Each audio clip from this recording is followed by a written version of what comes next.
મિત્રો આ વનગોળ કડવા પાટીદાર સમાજની વાડી છે અને આ એનો રોડ છે જવાનો.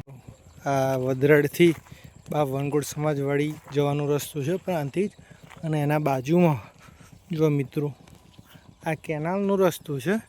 જુઓ અગાર સુધી આ કેનાલ રાખી છે અને પછી ઉપરથી હુકમ આવ્યો હતો પણ કંઈક કોઈએ આગળ કાર્યવાહી કરવા નથી દીધી, તો આપણે આજે એના વિશે સરપંચને પૂછવાના છીએ. બરાબર મિત્રો, જે કેનાલ છે ને વચ્ચે જે પાણી જવાની જેવું, તો ત્યાં બી બધાએ બધું વાવી દીધું છે, તો એનો નિકાલ કરવાનો છે. શું કે આ 200 મીટર રોડ કેમ નથી થયો? બરાબર મિત્રો, જુઓ અને આમાં પાણી કેટલું છે ને.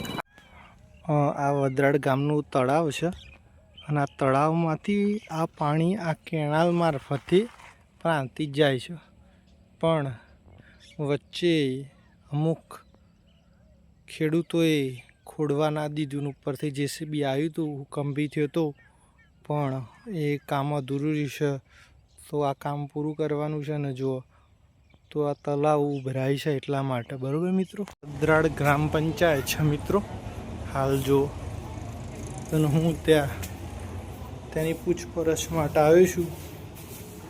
તમારું નામ શું છે?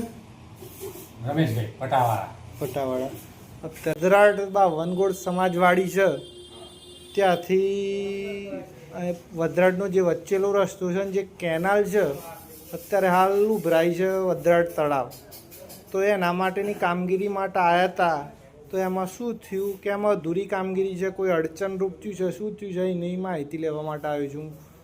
તમારા ગામમાંથી જ આવ્યું છે વ્યૂ કે ભાઈ આ રીતનો વિડીયો ઉતારો તમે અને મને એમનો જવાબ લો. ને અત્યારે હાલ તમારો વિડીયો ચાલુ છે ને તમારે જવાબ આપવાનો છે કે કોઈ પ્રોબ્લેમ છે કે શું છે. અને તમારા ગામમાં કાલે આવે છે રાજ્યપાલ, એટલા માટે. તો તમારા એના વિશે શું કહેવું છે સરપંચ વિશે? હા